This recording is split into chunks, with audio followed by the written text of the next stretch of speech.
Have you ever dealt with one of those homeowner association presidents who seems to believe they possess sovereign authority over every blade of grass, every mailbox, every breath taken within their precious little fiefdom?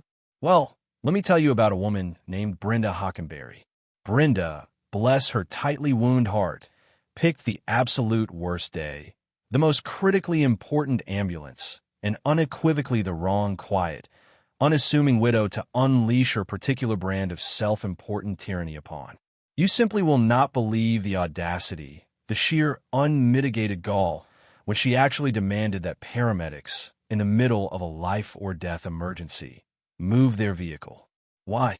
Because it was an eyesore, an inconvenience to her pristine view. The kicker? Inside that ambulance, fighting for his life, was the governor's only son. I'm really curious. Where are all of you watching from today? Go ahead and drop a comment below. And while you're at it, tell me if you've ever had one of those Karen encounters that just made your blood boil to the point you thought you might spontaneously combust. This story, folks, is a doozy. My name is Eleanor Vance, though most people who knew me before called me Ellie. I'd moved to Willow Creek Estates 6 months prior, seeking solace in its manicured lawns and promises of tranquil suburban living.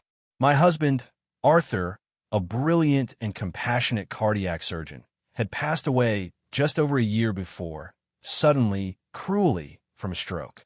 The silence in our old house, the house filled with his laughter, his books, his presence, had become a crushing weight. Willow Creek, with its neat, almost unervingly uniform houses and its reputation for quiet, seemed like a place where I could perhaps begin to stitch together the frayed edges of my life. I wasn't looking for excitement. I was looking for a gentle forgetting, or at least a gentle remembering. My past life, the one where I was a senior forensic accountant, a bloodhound for numbers who could sniff out a falsified ledger from a mile away, felt like it belonged to another person, another era. Here, I was just Mrs. Vance, the new widow on Sycamore Lane, the one who kept to herself and spent a lot of time in her garden. Brenda Hockenberry, the undisputed queen of the Willow Creek Homeowners Association, had made her presence known within my first week. She'd appeared on my doorstep, a vision in a sharply creased linen pantsuit that probably cost more than my monthly mortgage payment, holding a laminated copy of the HOA covenants, conditions, and restrictions, the CC and RS, all 73 pages of them. Her smile didn't quite reach her eyes, which scanned my newly planted flower beds with an unnerving intensity. "Welcome to Willow Creek, Mrs. Vance," she'd said, her voice a little too loud, a little too saccharine. "We pride ourselves on maintaining a certain standard here, a standard of excellence, of uniformity, that keeps our property values high and our community orderly." She tapped a perfectly manicured nail on the cover of the CC and RS. "I trust you'll familiarize yourself with these. Compliance is key to a harmonious existence in Willow Creek."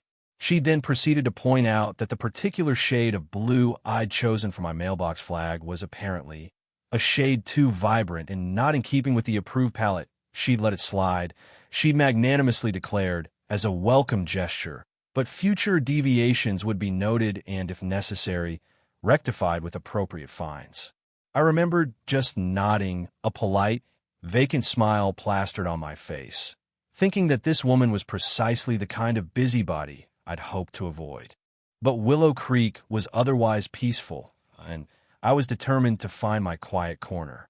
I repainted the mailbox flag a suitably muted, HOA-approved gray the very next day. The incident, the one that shattered the fragile peace of Willow Creek and inadvertently set my old skills whirring back to life, happened on a crisp Tuesday morning in early October. I was on my front porch, nursing a cup of lukewarm tea, ostensibly reading a book, but mostly just watching the autumn leaves drift from the perfectly spaced maple trees that lined our street. The distant wail of a siren began to grow, piercing the usual suburban quiet. It got closer, louder, until an ambulance, lights flashing, sirens now a deafening blare, turned sharply onto Sycamore Lane and pulled up directly in front of the Davies house, 2 doors down from mine. My heart clenched. The Davies were a lovely young couple, Emily and Tom, with a teenage son, Leo, who sometimes mowed my lawn. I knew Emily was an old college friend of Governor Sterling's wife, and Leo was often over at the governor's residence. Paramedics spilled out of the ambulance, urgency in every line of their bodies, carrying equipment. One of them was already on his radio, his voice sharp and clipped. Then, another figure emerged, striding purposefully from her house across the street, directly towards the unfolding medical emergency. Brenda Hockenberry. She was in her power-walking attire, fluorescent pink and lime green, a visor clamped to her head. But her pace was not that of someone concerned. It was the pace of someone whose authority had been flouted. I watched, my teacup forgotten in my lap, as Brenda marched right up to the driver's side of the ambulance. The vehicle was parked, as emergency vehicles often are, in the most direct and efficient spot to access the house, which meant it was partially blocking Mrs. Hockenberry's impeccable view of the cul-de-sac central, meticulously maintained flower bed. "Excuse me," Brenda's voice cut through the air, sharp enough to curdle milk. One of the paramedics, a young woman with a harried expression, was halfway out of the passenger's side, grabbing a large medical bag. She barely glanced at Brenda. "Ma'am, we have a medical emergency. Please step away," the paramedic said, already moving towards the Davies' front door, where Tom Davies stood, his face ashen. Brenda, however, was not to be deterred. She planted herself in front of the ambulance. "This vehicle is improperly parked," she declared, her voice rising in pitch. "It is blocking access, and, frankly, it's an eyesore. According to Section 4, Subsection B, Paragraph 3 of the Willow Creek CC&RS, vehicles exceeding 2 axles are not permitted to park on residential thoroughfares for more than 15 minutes without prior HOA approval. You need to move this monstrosity immediately." I could see the remaining paramedic, the driver, a man with tired eyes, lean out of his window. "Ma'am," he said, his voice strained but trying for professional calm, "we are responding to a Priority 1 call. Someone's life is potentially at stake. We cannot move the vehicle right now." "Life at stake?" Brenda scoffed, actually scoffed. "Don't be dramatic. I'm sure it's just one of Mr. Davies' episodes. He's always been a bit theatrical. Now, are you going to move this ambulance, or am I going to have to report your department for non-compliance with community regulations and, frankly, for obstructing my view?" My blood, which had been flowing rather languidly through my veins for the better part of a year, began to heat. Arthur, my Arthur, had dedicated his life to saving others. He'd faced down death in the operating room countless times, fought for every precious second. The sheer, unadulterated arrogance, the callous disregard for a human life in peril emanating from Brenda Hockenberry, was like a physical blow. Inside the Davies house, I could hear a muffled cry, a sound of distress. The young female paramedic rushed back out, shouting something to her colleague in the driver's seat. He grabbed another piece of equipment. They were working, fast, focused. And Brenda was still there, arms crossed, tapping her foot impatiently.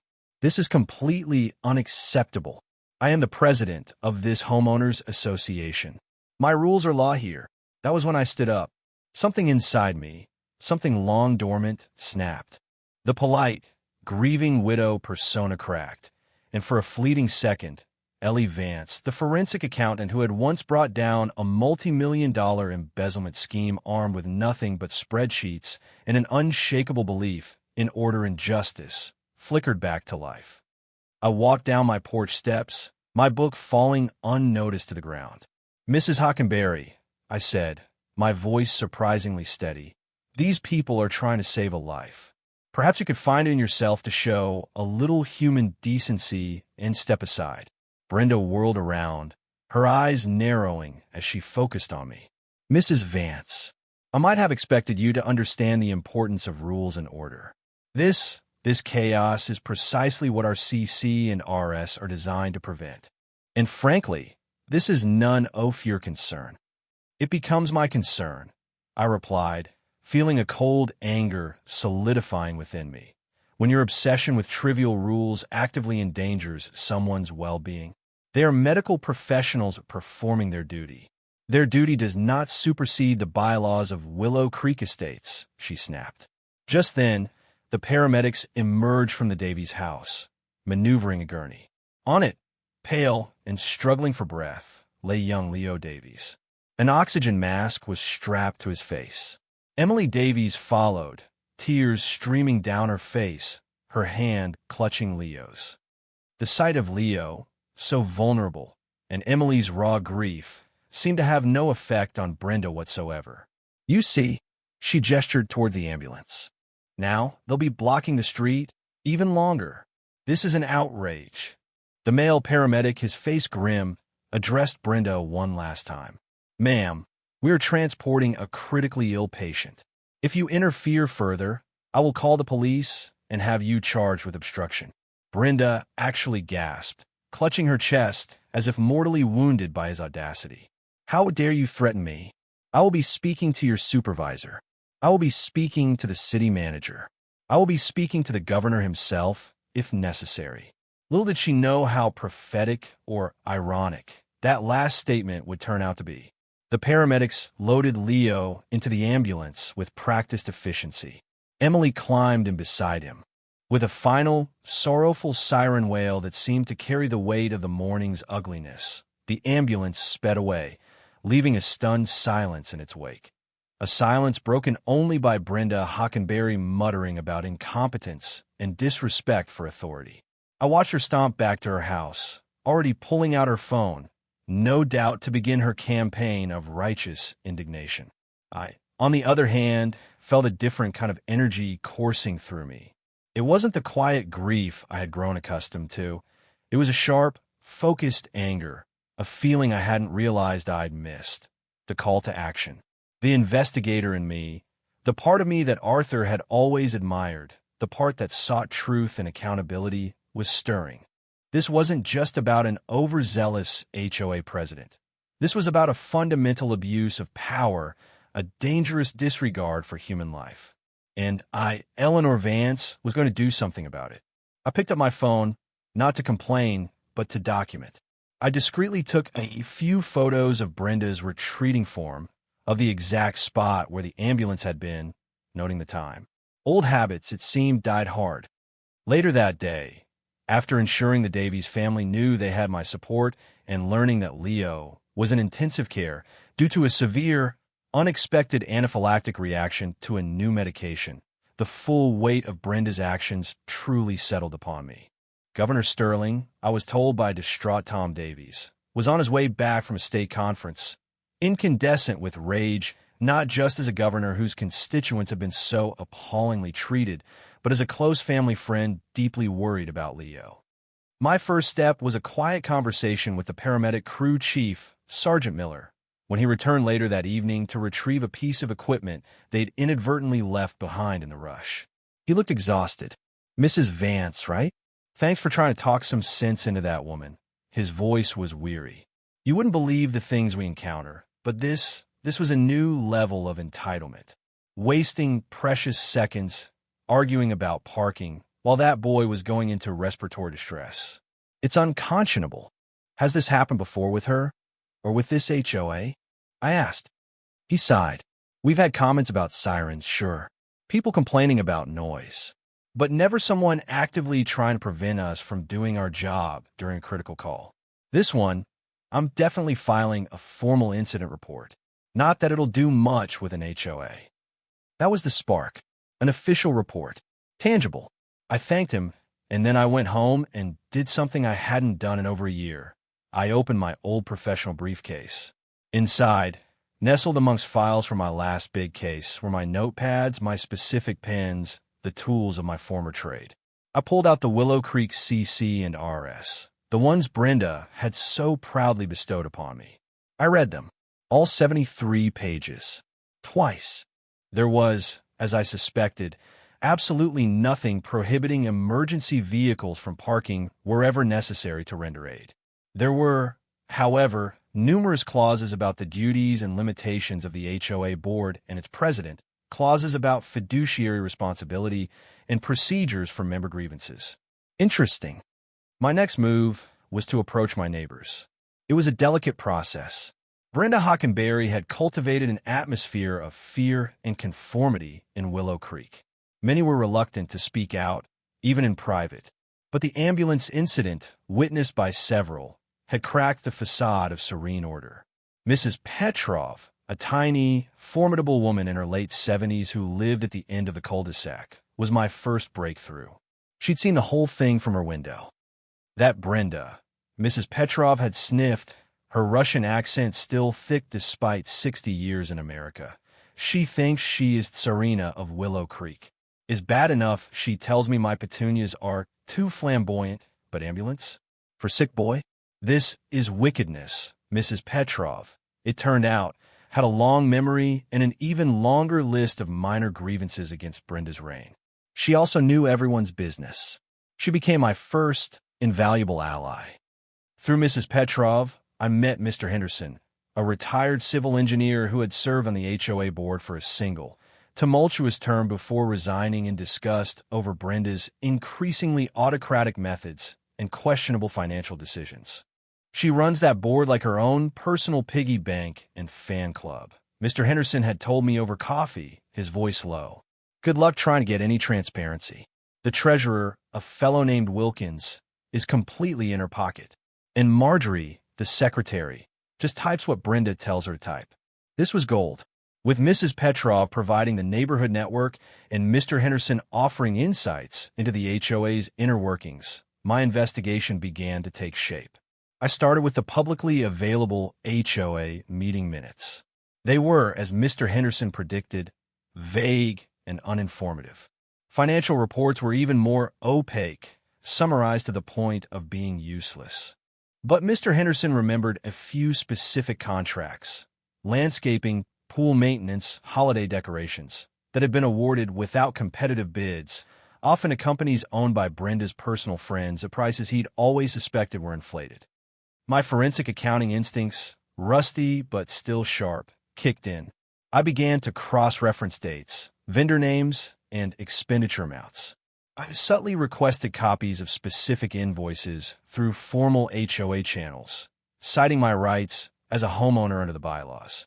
The requests were met with resistance, delays, and outright refusals from Brenda, channeled through a snippy, officious email from Marjorie, the secretary. The requested documents are not pertinent to general homeowner review, one email stated. Oh, aren't they just, I thought. Brenda, meanwhile, was not idle. Word of my quiet inquiries, my conversations with neighbors had clearly reached her. A flurry of violation notices began to appear in my mailbox. My still too vibrant mailbox flag, I hadn't repainted it again after the initial muted gray, an act of minor rebellion. A warning about my grass being 1/8 of an inch too high along the curb. A demand that I remove a small, tasteful wind chime. A gift from Arthur because it constituted a noise nuisance, despite being virtually silent. Each notice was signed with Brenda Hockenberry's flamboyant, arrogant signature. She even called an emergency HOA meeting, the agenda vaguely citing recent challenges to community harmony and the need to reinforce adherence to established protocols. At the meeting, which I attended, Brenda delivered a thinly veiled diatribe against divisive elements and individuals who seek to undermine the tireless work of your dedicated board. She didn't name me, but her eyes kept flicking in my direction. Her supporters, a vocal contingent who benefited from her patronage or simply admired her iron-fisted control, applauded enthusiastically. But I also saw doubt in the eyes of others, a new wariness. The ambulance incident had shaken their complacency. The pressure was mounting, but so was my resolve, and my evidence. Mr. Henderson managed to discreetly obtain copies of a few older, more detailed financial statements from his tenure, before Brenda had locked everything down. Comparing these with the current, vague summaries and the few invoices I'd managed to pry loose revealed a pattern. A steady increase in administrative fees, consulting charges to nebulous entities, and maintenance contracts that had ballooned in cost with no discernible improvement in services. One particular vendor, Prestige Property Solutions, seemed to be a favorite, receiving numerous no-bid contracts for everything from gutter cleaning to power washing, always at top dollar rates. A quick online search revealed Prestige Property Solutions was registered to AP box, with its sole listed officer being a B. Hockenfelder, suspiciously close to Brenda Hockenberry. Coincidence? I thought not. It was Mrs. Petrov who provided the next crucial piece. "That woman, Brenda," she said one afternoon, "pour me a cup of strong tea. She always has new car, new fancy clothes. Her husband, poor man, he sells insurance. Nice man, but not make that kind of money." It was an observation, but it pointed towards a lifestyle that perhaps didn't quite match her husband's known income. The plan began to form in my mind, a multi-pronged approach. Direct confrontation with Brenda in an HOA meeting would be useless. She controlled the agenda, the microphone, and her vocal supporters would shout down any dissent. I needed something more comprehensive, something undeniable. I, along with Mr. Henderson and a now-growing group of concerned residents, including, to my surprise, the previously timid Wilkins, the treasurer, who, fearing he might be implicated, had started discreetly feeding Mr. Henderson documents, began to compile a dossier. This dossier included witness statements about the ambulance incident, including my own detailed account and the official incident report from the paramedics, which Sergeant Miller had gratefully shared a copy of, noting its official filing with the city. It included a comparative analysis of HOA expenditures over the past 5 years, highlighting the suspicious increases and the contracts awarded to Prestige Property Solutions. It included Mr. Henderson's sworn affidavit about Brenda's methods of overriding board decisions and stifling dissent. And it included copies of Brenda's threatening violation notices to me and similar petty harassment against other residents.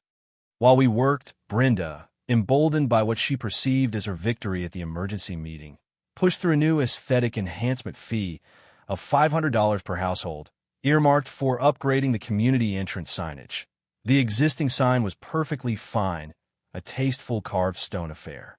This new fee, announced with her usual autocratic flair, was the final straw for many on-the-fence residents. It also provided another glaring example of potential fund misappropriation for our dossier. The stakes felt incredibly high. Brenda, sensing a real threat now, escalated her tactics. I received a formal letter from the HOA's lawyer, a smarmy individual named Chad Dunwoody, threatening legal action for defamation and sowing discord within the community if I did not cease and desist my malicious inquiries. My hands trembled slightly as I read it, but the fear was quickly replaced by a cold fury. Malicious inquiries? I'm trying to stop you from robbing us blind and endangering lives, you pompous twit. It was around this time that I received an unexpected phone call. "Mrs. Vance? This is Jonathan Pike, Chief of Staff for Governor Sterling." My heart skipped a beat. The governor and Mrs. Sterling asked me to reach out. They are, of course, immensely grateful for your intervention during the incident with Leo, who, I'm happy to say, is making a full recovery. They've also been made aware, through the Davies family, of your concerns regarding the Willow Creek HOA. His voice was carefully neutral. The governor believes strongly in the proper and lawful administration of all community organizations. If you have compiled any information you believe warrants review by higher authorities, the governor's office would be interested in seeing it. Unofficially, of course. For now, this was the green light. The final piece of the strategy fell into place. We weren't just going to inform the residents. We were going to go bigger, much bigger. The execution of our plan was timed with meticulous precision. On a Monday morning, exactly 1 week after Brenda's aesthetic enhancement fee announcement, the dominoes began to fall. First, at 9 a.m. sharp, a mass email, drafted by Mr. Henderson and me, containing a summarized version of our dossier and a link to the full scanned document set, was sent to every single homeowner in Willow Creek for whom we had an email address. For those without, like Mrs. Petrov, volunteers, including a surprisingly eager Tom Davies, hand-delivered a printed summary.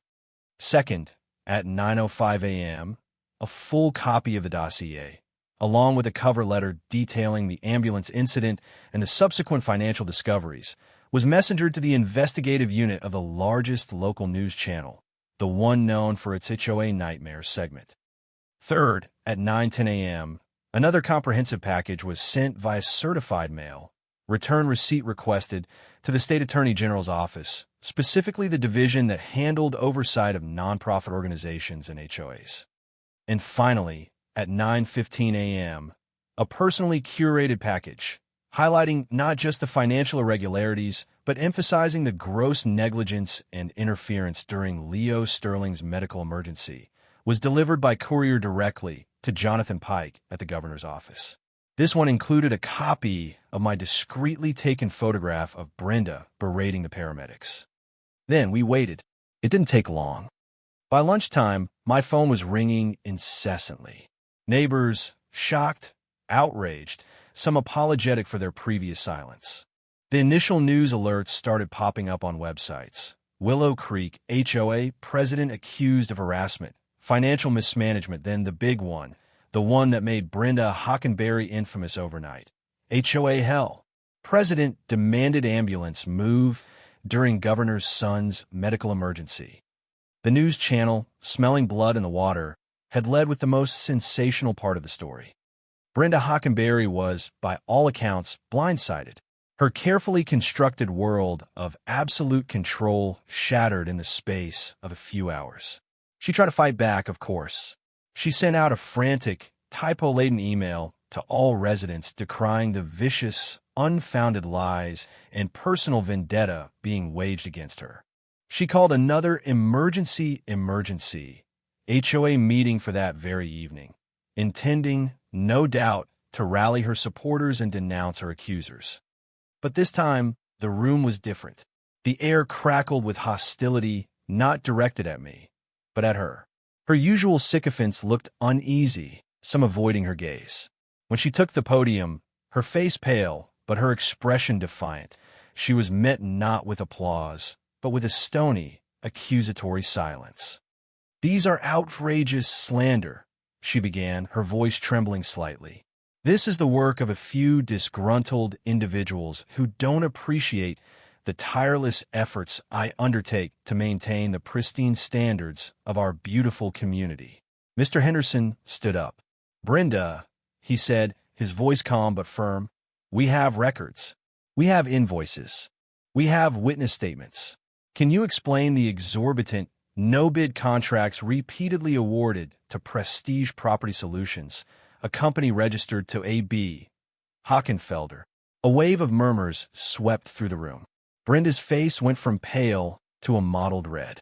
"That is a completely legitimate business arrangement. Fully vetted." "Vetted by whom, Brenda?" I asked, rising from my seat. I held up a copy of the paramedics' official incident report. "And can you explain to us, to Mr. and Mrs. Davies, to the governor, why you felt it was appropriate to interfere with first responders while their son, while any resident's child, was fighting for their life?" This time, there was no stemming the tide.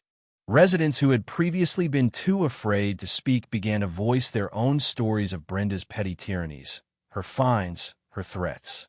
The meeting descended into chaos for Brenda, but a controlled, purposeful airing of grievances for everyone else. The very next day, the State Attorney General's office issued a press release announcing a formal investigation into the financial affairs and governance of the Willow Creek Homeowners Association.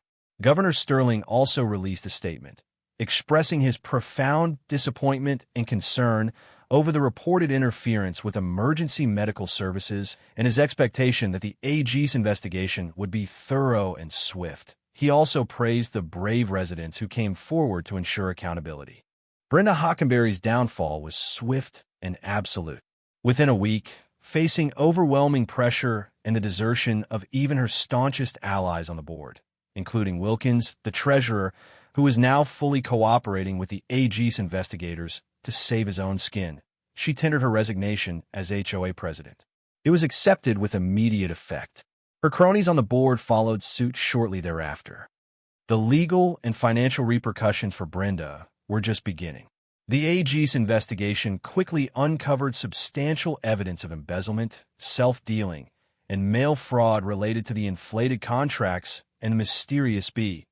Hockenfelder arrests were predicted. Her reputation in Willow Creek, and indeed the wider town, was irrevocably destroyed. She became a pariah, the subject of scornful whispers and cautionary tales. The aesthetic enhancement fee was, of course, immediately rescinded. My own vindication was quiet but deeply satisfying. The Davies family, their son Leo, now fully recovered and back to his lawn-mowing duties, threw a small neighborhood barbecue to celebrate and to thank me. Governor Sterling himself made a brief, unannounced appearance, shaking my hand firmly. "Mrs. Vance," he'd said, his eyes conveying a sincere gratitude, "you've done this community and my family a great service. It takes courage to stand up to bullies, especially when they hide behind rules and regulations." In the weeks that followed, Willow Creek began to breathe again. An interim HOA board was appointed, headed by a reluctant but principled Mr. Henderson. I agreed to serve as a temporary consultant, helping them untangle Brenda's deliberately convoluted financial records and establish new, transparent procedures and bylaws. We focused on common sense, fairness, and true community well-being, not on the color of mailbox flags or the flamboyance of petunias. The oppressive atmosphere lifted. Neighbors started talking to each other again, not in hushed whispers, but openly, laughing, planning block parties. My wind chime, Arthur's gift, now tinkled merrily on my porch, and no one said a word. I even added a rather cheerful, decidedly non-compliant garden gnome to my flower bed, a small, winking symbol of our collective victory over petty tyranny. Brenda Hockenberry eventually sold her house, at a significant loss, I heard, due to the notoriety, and moved away, her dreams of suburban empress status in tatters. The last I heard, she was facing multiple felony charges. Justice, it seemed, was indeed being served, not just for the community, but for the fundamental decency she had so arrogantly trampled upon. Looking back, I realized I hadn't found the gentle forgetting I'd sought in Willow Creek. Instead, I'd found a renewed sense of purpose.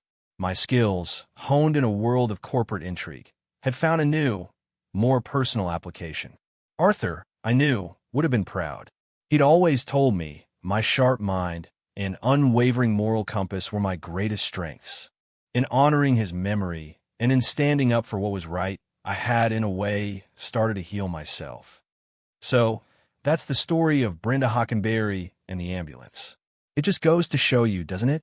You should never, ever underestimate the quiet ones, especially when they're armed with a righteous cause, a good head for numbers, and the memory of a beloved husband who taught them the true value of a human life. And perhaps, just perhaps, it also shows that even the most deeply entrenched Karen can be brought down when good people decide they've had enough. What do you think is the biggest takeaway from Ellie's Well My Fight? I'd love to read your final thoughts in the comments. And if you enjoyed seeing justice prevail in Willow Creek, please give this video a like, and don't forget to subscribe for more stories where the underdog comes out on top. Until next time, remember to stand up for what's right. You never know what a difference you can make.